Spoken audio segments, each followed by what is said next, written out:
In today's video, I'm going to teach you how to create report diagrams for a Jira project.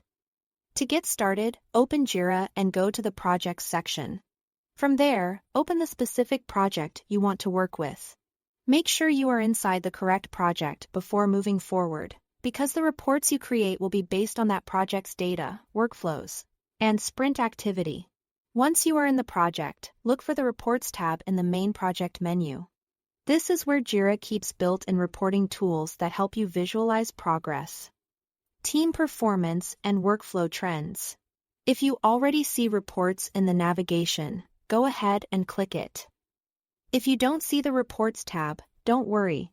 In some project layouts, it may not appear by default.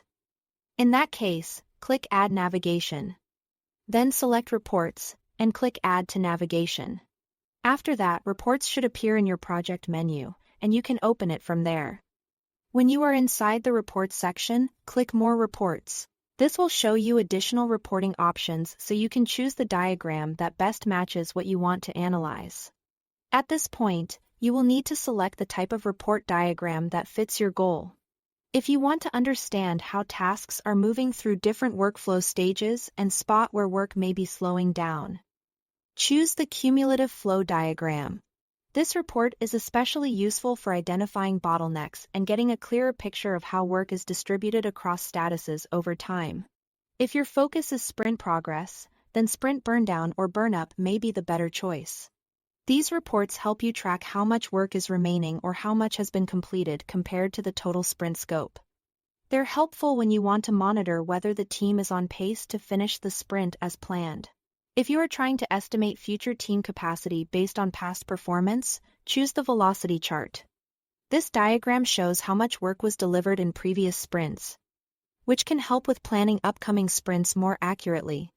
After selecting the report you want, open it and adjust the required fields to generate the report diagram. Depending on the report type, Jira may ask you to choose details such as the sprint, time range, or other relevant settings. Take a moment to review those options carefully, so the diagram reflects the exact information you need. Once everything is set, Jira will display the report diagram for your project. You can then use it to review progress, identify patterns, and support better project decisions. That's all to it. Thanks for watching.